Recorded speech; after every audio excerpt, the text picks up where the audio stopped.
Good morning students. Welcome to the channel NCERT Biology classes of 9.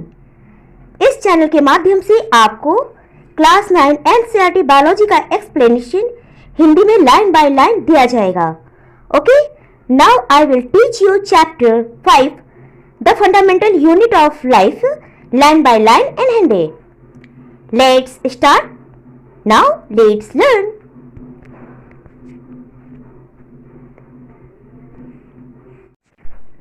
Now some important point. Cells were first discovered by Robert Hooke in 1665. Sales पहली बार जो है discover किया गया, sales की खोज की गई किनके द्वारा? रॉबर्ट हुक के द्वारा 1665 में. He observed the cells in a cork slice with the help of a primitive microscope. उन्होंने सेल्स को जो ऑब्जर्व किया है ना, कॉर्क से निकले हुए स्लाइस के रूप में, है ना, मतलब है ना, with the help of primitive microscope, मतलब प्राचीन माइक्रोस्कोप, पुराने माइक्रोस्कोप के द्वारा उन्होंने ऑब्जर्व किया. और ये जो कॉर्क सेल को, कॉर्क से निकाले हुए पतले से स्लाइस को ऑब्जर्व किया, वो एक्चुअली डेड सेल था, क्योंकि कॉर्क सेल जो होते हैं वो डेड सेल होते हैं. Leeuwenhoek 1674 with the improved microscope discovered the free living cells in pond water.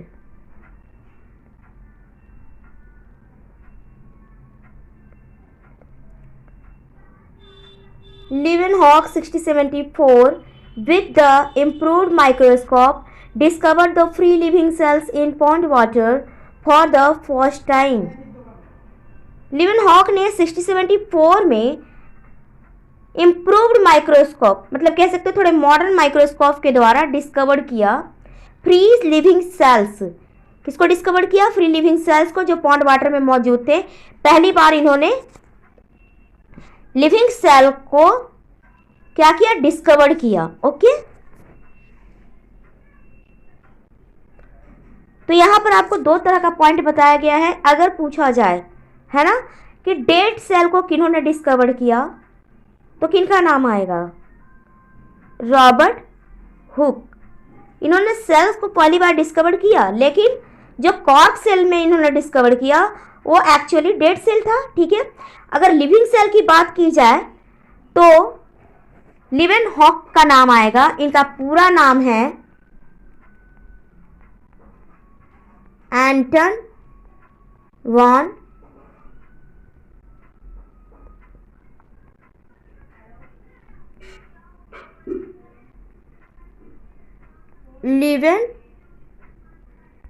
Leeuwenhoek.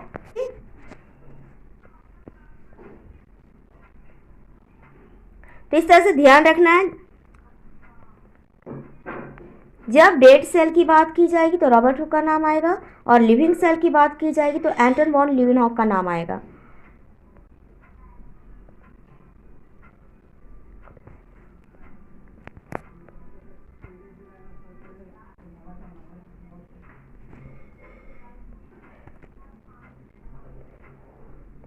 It was Robert Brown in 1831 who discovered the nucleus in the cell. Robert brown ने 1831 में nucleus को discover किया. पुरकिंजे in 1839 coined the term protoplasm for the fluid substance of the cell. पुरकिंजे ने 1839 में एक term की खोज की जिसका नाम दिया प्रोटोप्लाज्म. किसके लिए? जो सेल के अंदर फ्लूइड लाइक सब्सटेंस मौजूद होते हैं, उसका नाम दिया protoplasm.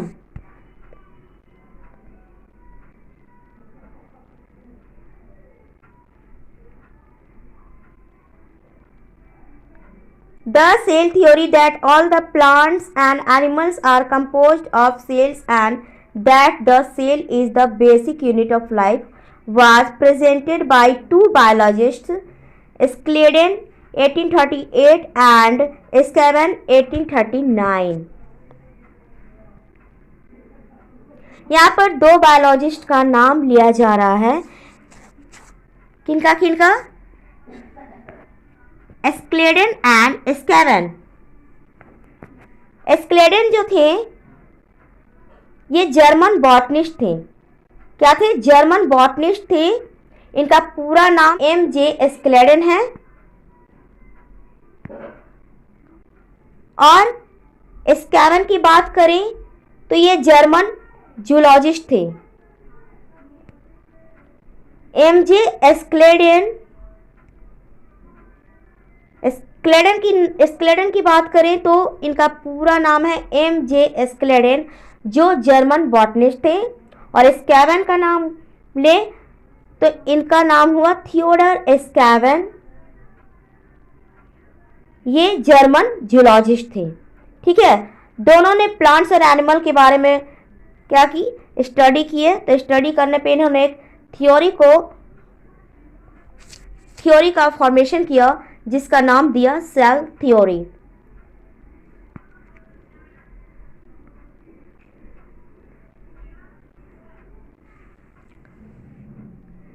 Cell theory states that, cell theory में ये बताया गया है ना, all the living organism whether plants और animals are made up of sales.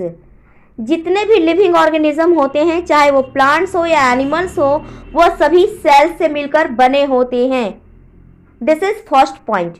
Okay, second point, a cell is the smallest unit of structure of all living organism. Cell जो होता है स्मॉलेस्ट यूनिट है ना, स्ट्रक्चरल यूनिट होता है जितने भी लिविंग ऑर्गेनिज्म होते हैं। Third point, a cell is the smallest unit of function of all living organism. Cell जो होता है स्मॉलेस्ट यूनिट होता है, कह सकते हो फंक्शनल यूनिट होता है लिविंग ऑर्गेनिज्म का। Now fourth point, cell is a small speck of nucleated protoplasm bounded by cell membrane and is capable of independent existence and perpetuation। तो सेल जो होता है उसमें 3 तरह के पार्ट होते हैं। क्या क्या होते हैं देखिए यहाँ पे। Suppose that this is cell, तो सेल में क्या क्या होंगे? न्यूक्लियस,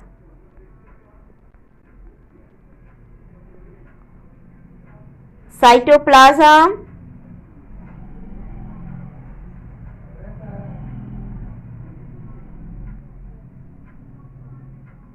फ्लूइड लाइक जो मटेरियल होता है, और ये होगा प्लाज्मा मेम्ब्रेन।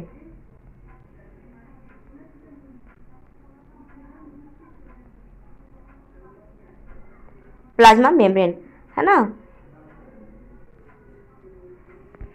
ठीक है। तो सेल जो होता है ये कैपेबल होता है अपनी लाइफ को एग्जिस्ट करने के लिए। मतलब जैसे मान लीजिए बहुत से यूनिसेलुलर ऑर्गेनिज्म होते हैं, तो सारी एक्टिविटी वो एक ही सेल के द्वारा करते हैं, है ना। Okay,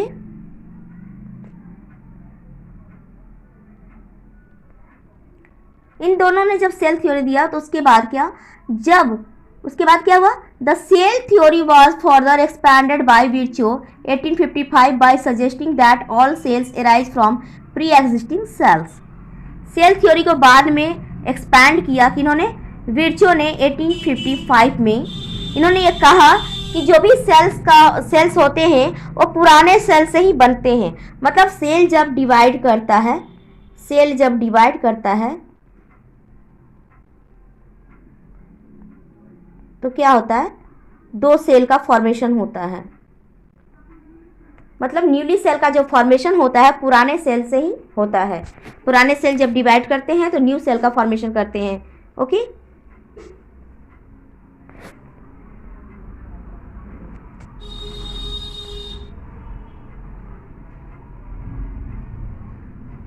with the discovery of the electron microscope in 1940, it was possible to observe and understand the complex structure of the cell and its various organelles।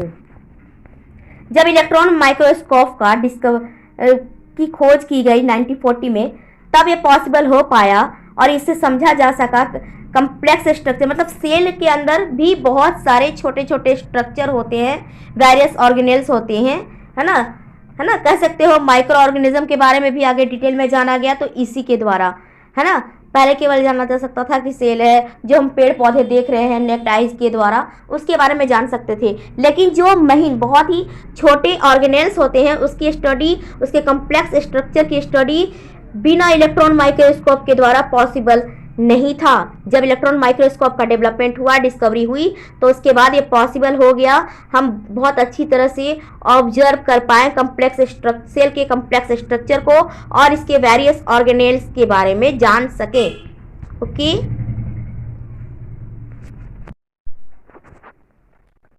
The invention of magnifying lenses led to the discovery of the microscopic world. It is now known that a single cell may constitute a whole organism, as in amoeba,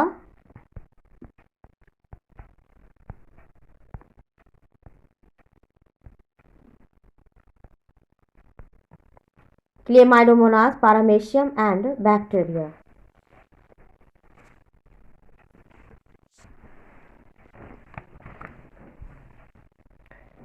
है ना। तो जैसे जैसे ही magnifying lenses का discovery किया गया तो उसके बाद माइक्रोस्कोपिक वर्ल्ड को कह सकते हो कि और ज़्यादा क्लियरेंस मिल गया, है ना। अब इसके द्वारा सिंगल सेल जो होते हैं, जो कह सकते हो, इनके द्वारा जाना जा सकता है कि सिंगल सेल जो होते हैं पूरी तरह से एक से ऑर्गेनिज्म का काम करते हैं, ऑर्गेनिज्म कहलाते हैं, जैसे amoeba, chlamydomonas, paramecium and bacteria. This organisms are called unicellular organisms. Uni मतलब सिंगल, है ना, सिंगल सेलुलर कह सकते हो, एक ही सेल का बना हुआ organism. On the other hand, many cells group together in a single body and assume different function and it to form various body parts in multicellular organism. Multi mean many, such as some fungi, plants and animals. दूसरे रूप में कहा जाए तो जितने भी body parts होते हैं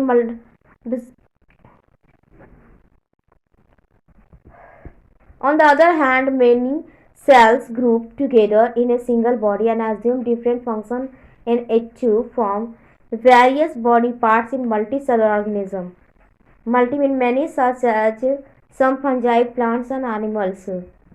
दूसरे रूप में कहा जाए कि सिंगल बॉडी जो होते हैं वो डिफरेंट फंक्शन को एक्टिवेट करते हैं। डिफरेंट सिंगल बॉडी ऑर्गेनिज्म के द्वारा डिफरेंट फंक्शंस होते हैं जो मल्टी सेलुलर ऑर्गेनिज्म में होते हैं, जैसे फंजाई, प्लांट्स एंड एनिमल्स में होते हैं, है ना।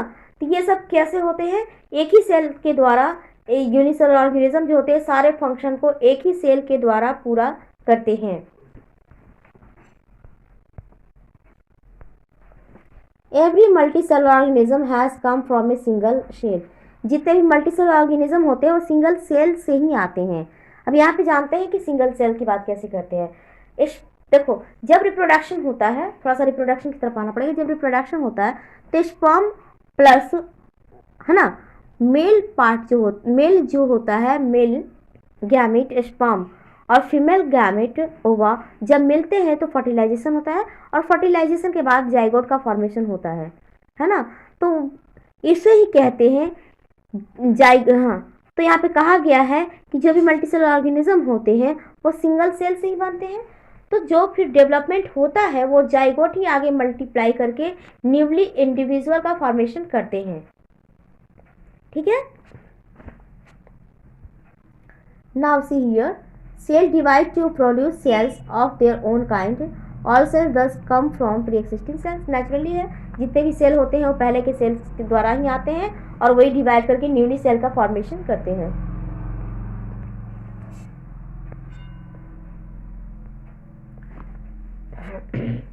Now share activity 5.2.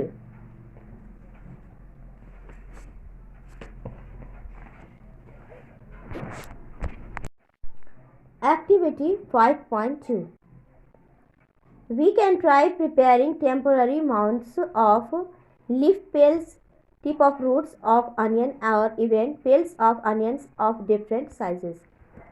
हम यहाँ पे टेम्पररी माउंट बनाएंगे, ठीक है ना, किसका, लीफ, जो लीफ का पिल्स होता है उसका, या फिर रूट का इसका, या फिर कह सकते हो, है ना।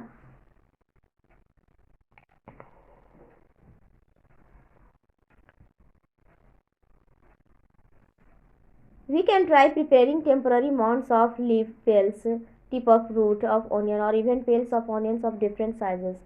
हम यहाँ पर इस एक्टिविटी में बताया गया है कि हम टेम्पररी माउंट बना सकते हैं किसका, इसकी पत्तियों का, या फिर रूट का, है ना, जड़ें जो होती हैं उसकी, या फिर अलग अलग तरह के ऑनियंस जो होते हैं अलग अलग साइज़ के, उसका हम टेम्पररी माउंट बना सकते हैं, ऑब्जर्व कर सकते हैं।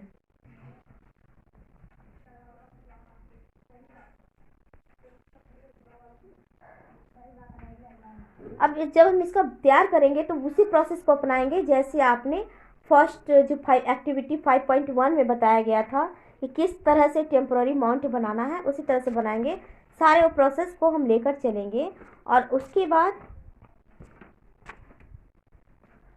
बाद after performing the above activity let us see what the answers to be following questions would be. अब इसके क्वेश्चंस के कुछ है, उसके जवाब देने। देखिए इसमें पहले में पूछा जा रहा है, ए में पूछा जा रहा है, do all cells looks alike in terms of shape and size. क्या जितने भी जो सेल होते हैं, हाँ,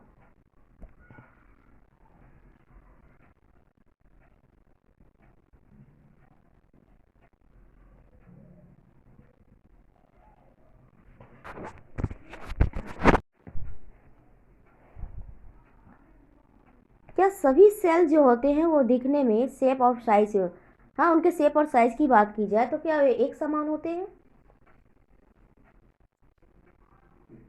जो आप ऑब्जर्व करोगे, मान लो आप अनियंस का लीफ लेते हो, लीफ का पेल लेते हो, या रूट का टिप्स का पेल लेते हो, है ना, या दूसरा दूसरा तरह के डिफरेंट साइज का लेते हो, तो जब वो आप ऑब्जर्व करोगे तो क्या सारे सेल्स जो होते हैं, अगर शेप और साइज की भी बात की जाए तो एक जैसे होंगे तो नहीं। अगर हम रूट की बात करें या लीफ की बात करें तो इसमें अलग अलग स्ट्रक्चर नज़र आते हैं, इसलिए इनके शेप और साइज़ के हिसाब से कहें तो इसमें बहुत तरह के डिफरेंट शेप साइज नज़र आते हैं, तो ये structure same shape and size के हिसाब से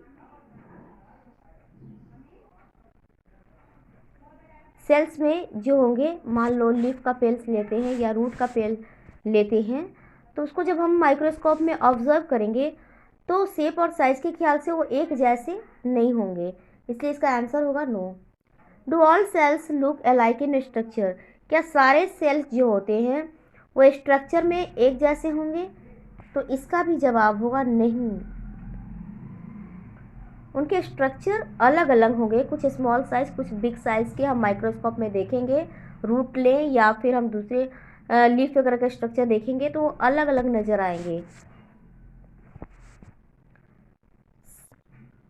सी में बोल रहा है, could we find differences among cells from different part of a plant body. जो डिफरेंट पार्ट्स होते हैं प्लांट बॉडी का, रूट का पार्ट होता है, लीफ का पार्ट होता है ना, तो क्या होंगे, है ना, तो इसमें क्या डिफरेंसेस नज़र आएंगे, डिफरेंस नज़र आएंगे, तो इसका जवाब होगा यस, उसमें डिफरेंस तो नज़र आएंगे ही ना। व्हाट फोर्थ है, what similarities could be find. तो जब हम सेल की बात करते हैं तो उसमें कुछ सिमिलैरिटी होते हैं जो हम पाते हैं, हर सेल में एक जैसे होते हैं। जैसे सेल में बना हुआ सेल वॉल, चूँकि प्लांट सेल की अगर बात की जाएगी तो सेल वॉल होंगे। उसके बाद इसमें ये लिपिड मटेरियल जो होगा साइटोप्लाज्म पाए जाएंगे, ठीक है, सेल वॉल होंगे, साइटोप्लाज्म होंगे,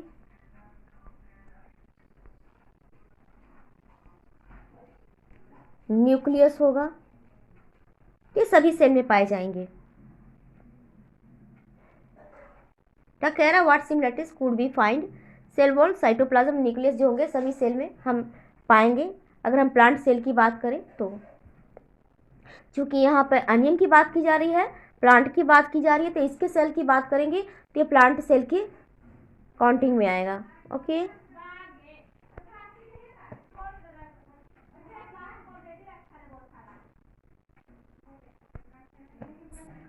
सम organisms can also have cells of different kinds. कुछ ऑर्गेनिज्म जो होंगे इसमें सेल्स होंगे अलग अलग तरह के होंगे। Look at the following pictures, it depicts some cells from the human body. देखो यहाँ पे कहा जा रहा है कि some organism can also have cells of different kinds. Organism में मान लो बहुत तरह के सेल पाए जाते हैं, तो क्या अलग अलग तरह के होते हैं? होते ही हैं।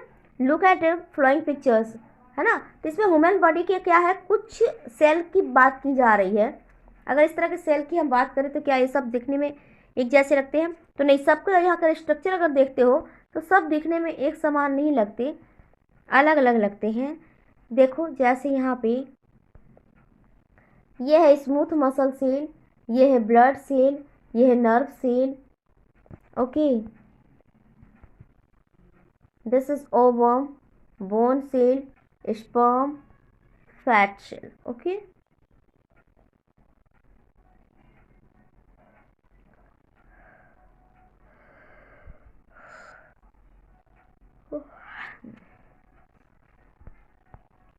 यहाँ पे स्मूथ मसल सेल होते हैं, इसका स्ट्रक्चर अलग है।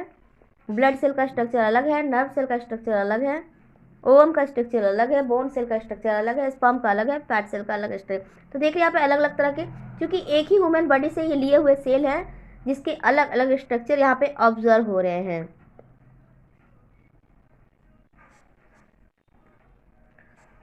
इसमें मसल सेल्स जो होते हैं वो मसल स्मूथ मसल सेल जो होते हैं वो मसल्स में पाए जाते हैं। ब्लड सेल्स जो होते हैं, है ना, different blood cells, white blood cells, red blood cells, ये ब्लड में पाए जाते हैं। नर्व सेल जो होते हैं, है ना, तो ज़्यादा नर्व सेल जो होता है वो ब्रेन और स्पाइनल कॉर्ड में पाया जाता है। Ovum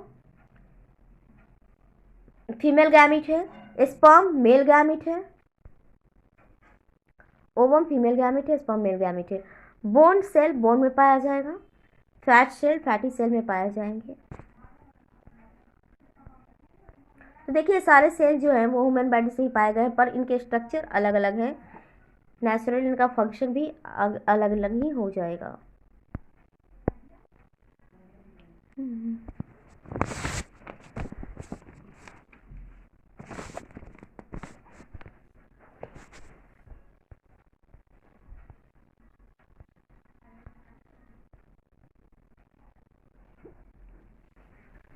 The shape and size of cells are related to the specific function they perform। देख रहे हो क्या, शेप साइज जो होते हैं सेल्स का, देखो यहाँ पे the shape and size of cells are related to the specific function they perform. Shape और साइज जो होते हैं उसके स्पेसिफिक फंक्शन से रिलेटेड होते हैं, जो फंक्शन करते हैं उससे रिलेटेड होते हैं।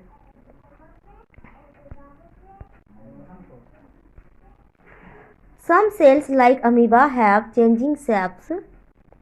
In some cases, the cell shape could be more or less fixed and peculiar for a particular type of cell. For example, nerve cells have a typical shape. कुछ cell ऐसे होते हैं, जैसे अमीबा की अगर हम बात करते हैं तो अमीबा अपने शेप को कंटिन्यूसली चेंज कर सकता है, चेंज करता रहता है। लेकिन कुछ और अगर हम सेल शेप की बात करें तो कुछ या ज़्यादातर वो फिक्स होते हैं। वो क्या होते हैं, पैकुलियर करने का मतलब अजीब अनोखा होते हैं, है ना, पार्टिकुलर, है ना, peculiar for a particular type of cell. किसी खास सेल के लिए अगर हम बात करें, जैसे मान लो एग्जांपल के रूप में नर्व सेल की बात अगर हम करते हैं, है ना, तो ये अपने शेप को आसानी से चेंज नहीं करता। ठीक है, each living cell has the capacity to perform certain basic functions that are characteristics of all living forms। जितने भी लिविंग सेल होते हैं इनमें एक ऐसा कैपेसिटी होता है जो बेसिक फंक्शन को परफॉर्म करते हैं। Certain basic functions that are characteristics of all living forms. कुछ बेसिक फंक्शन को परफॉर्म करते हैं जो एक तरह से कैरेक्टरिस्टिक्स होता है, लिविंग जो भी लिविंग ऑर्गेनिज्म होते हैं उसका एक तरह से कैरेक्टरिस्टिक्स होता है।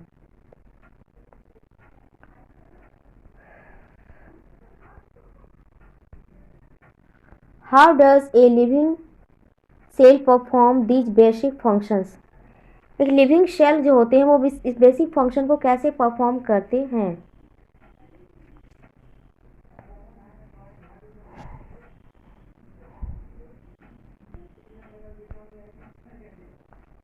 We know that there is a division of labor in multicellular organisms such as human beings.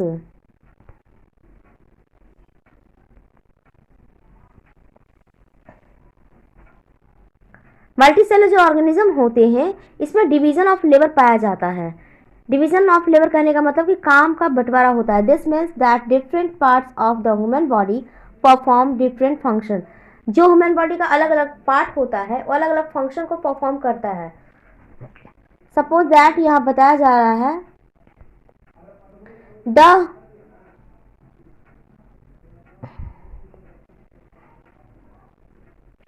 The human body has a heart to pump blood, stomach to digest food and so on. Human body का heart जो होता है वो blood को pump करने का काम करता है। उसी तरह स्टोमक की बात करें तो ये भोजन को डाइजेस्ट करता है ना। तो कह सकते हो similarly division of labour is also seen within a single cell. Division of labour जो होता है वो सिंगल सेल में भी होता है। मान लो सिंगल सेल जो होता है जैसे अमीबा वगैरह होते हैं ये यूनिसेलुलर होते हैं और एक ही सेल के द्वारा सारे एक्टिविटी को परफॉर्म करते हैं। इसी सेल के द्वारा फूड मटेरियल को कैप्चर भी करते हैं, डाइजेशन भी होता है और फिर अनडाइजेस्टेड मटेरियल जो होते हैं एक्सक्रीटरी मटेरियल वो इसके मेम्ब्रेन के थ्रू आउट भी हो जाता है। In fact each such cell has got certain specific components within it known as cell organelles. जितने भी सेल होते हैं उनमें स्पेसिफिक कंपोनेंट्स होते हैं, है ना। कुछ कंपोनेंट्स होते हैं जिसे कहते हैं cell organelles.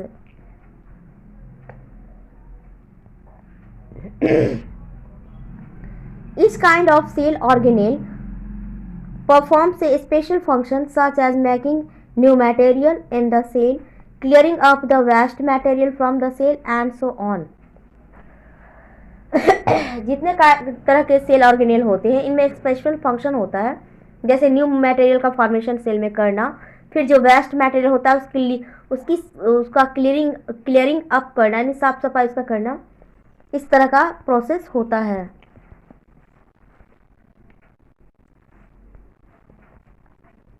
A cell is able to live and perform all its functions because of these organelles. Live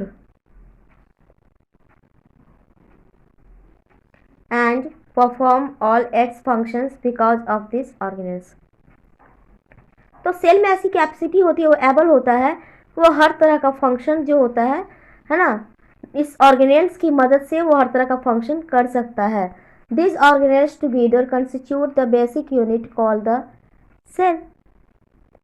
ये ऑर्गेनेल्स जो होते हैं एक साथ मिलकर एक बेसिक यूनिट बनाते हैं जिसे कहते हैं सेल।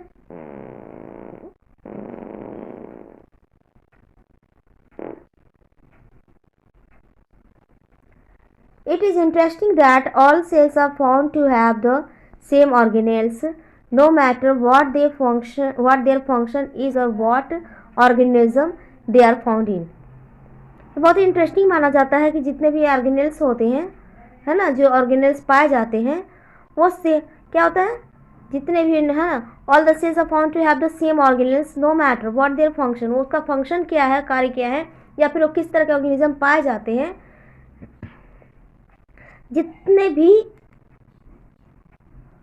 जितने भी सेल्स होंगे उसमें सेम ही ऑर्गेनेल्स होंगे। इससे कोई फर्क नहीं पड़ता कि उनके फंक्शन क्या है और किस तरह के ऑर्गेनिज्म में वो पाए जाते हैं। What is a cell made up of? What is the structural organization of a cell? Cell किसका बना होता है और इसका स्ट्रक्चरल ऑर्गेनाइजेशन क्या होता है।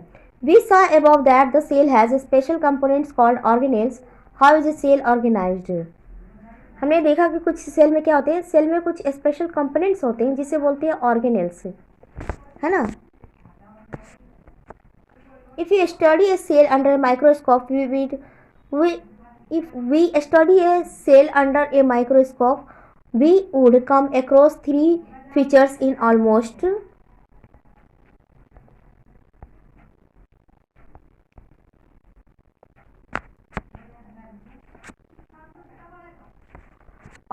every cell: plasma membrane, nucleus and cytoplasm. कहने का मतलब है कि जब भी हम सेल देखते हैं उसमें कुछ फीचर्स जो होते हैं सभी में पाए जाते हैं, जैसे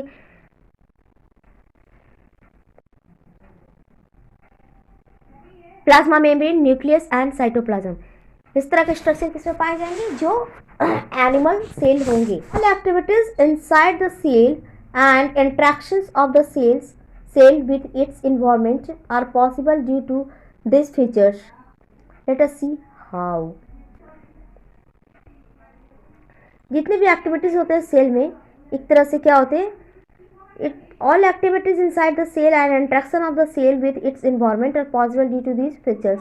उस फीचर की वजह से, कुछ ऐसे इसके फीचर्स होते हैं जिसकी वजह से सेल के अंदर एक्टिविटीज़ हो सकते हैं, और जितने भी एक्टिविटीज़ होते हैं सेल के अंदर वो कुछ स्पेशल फीचर्स की वजह से होते हैं, है ना। इंट्रैक्शन की वजह से होते हैं, सेल और इसके इन्वायरमेंट का जो इंट्रैक्शन होता है उसकी वजह से होते हैं।